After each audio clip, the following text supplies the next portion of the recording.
Salut, c'est Rado, je suis content de vous retrouver pour la mise à jour de l'analyse technique de l'or et de l'argent libellés en euros et en dollars. On commence comme d'habitude par les actualités qui me semblent intéressantes à noter. Première nouvelle, elle nous vient du site Mirror, c'est un site anglais, et on y apprend que les Britanniques empilent par le biais de l'Institut d'émission, des kilos et des kilos d'or pour faire face à la demande de la population, et en particulier une demande forte de la part des millénials, comme quoi ils ne sont pas tous exclusivement intéressés par les bitcoins. Deuxième nouvelle qui pourrait vous intéresser, elle nous vient d'un site qui s'appelle The Economic Times, et on y apprend que la demande indienne réagit à la baisse du prix, puisqu'on le sait, il y a eu un phénomène de réduction de la demande avec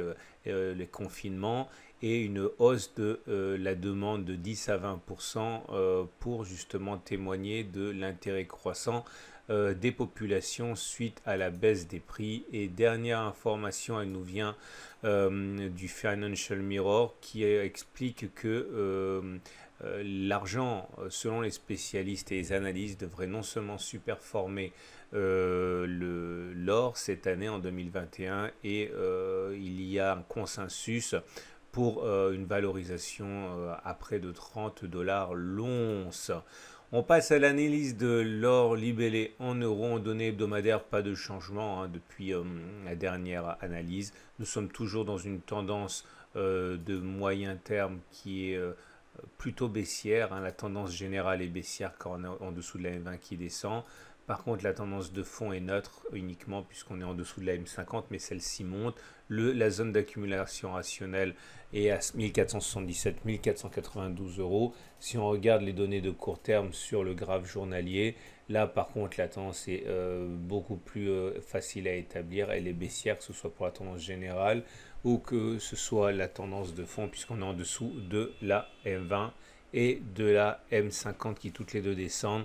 La zone d'accumulation rationnelle, si on y va, est à 1477, 1492. On voit bien que cette zone intéresse les acheteurs. On passe à l'or, mais cette fois-ci libellé en dollars, pour constater que les choses sont mieux orientées, puisqu'on est au-dessus de la M50 qui monte, en dessous de la M20 qui descend. Autrement dit, la tendance de fond est toujours haussière, mais la tendance générale est baissière, puisqu'on est en dessous de la M20 qui descend.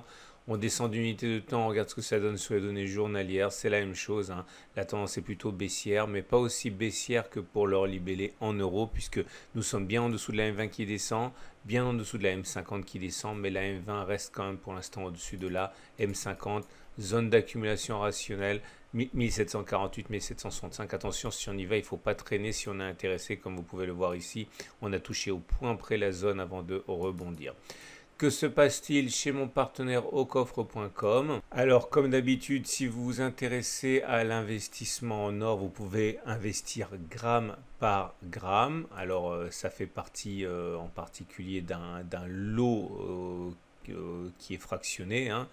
Ici, en précommande, on est à 58,34 euros le gramme. Pour ceux qui voudraient acheter des pièces d'or, notamment la très classique pièce Napoléon 20 francs. Vous pouvez vous procurer actuellement des 20 francs avec le meilleur prix disponible qui est de 310 euros. Et pour ceux qui voudraient passer davantage par les achats de verre à valeur, donc une once d'or, donc pour les budgets plus conséquents, on est à 1698 euros la pièce. Pendant qu'on y est, on regarde l'argent, et pour l'argent, la Vera Silver d'une once est actuellement disponible à 29,40 euros. On passe donc à l'argent, et l'argent libellé en euros et dans une forme beaucoup plus réjouissante hein, que l'or. On le sait notamment parce que l'argent a une connotation industrielle marquée et que dans cette période d'espoir de rebond économique, eh bien l'argent bénéficie hein, de ce statut. La tendance de fond est haussière car on est au-dessus de la M50 qui monte.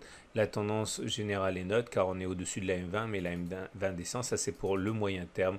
Par contre, pour le court terme, on est dans une situation où la tendance de fond est neutre, puisque vous voyez la M50 est plate, et la tendance générale est baissière, car on est en dessous de la M20 qui descend. Zone d'accumulation rationnelle pour moi 18,6, 18,8 euros, zone qu'on a déjà visitée. On termine avec l'argent, mais libellé en dollars, c'est mieux, comme pour l'or, libellé en dollars. La tendance de court terme est haussière car on est au-dessus de la M50 qui monte, tendance de fond haussière. Par contre, tendance générale baissière, on est en-dessous de la M20 qui descend.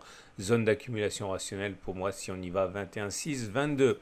Voilà, je vous souhaite une excellente journée. On me demande de temps en temps comment me faire bénéficier de l'ouverture de compte avec Ocoff. Quel est mon nom de parrain? Mon nom de parrain, il est juste en dessous, ça se voit, c'est Nenuxi. Aucune obligation naturellement, mais comme on me pose la question, voilà, si vous voulez me faire bénéficier de votre ouverture de compte, c'est comme ça qu'on peut le faire. À samedi pour la mise à jour.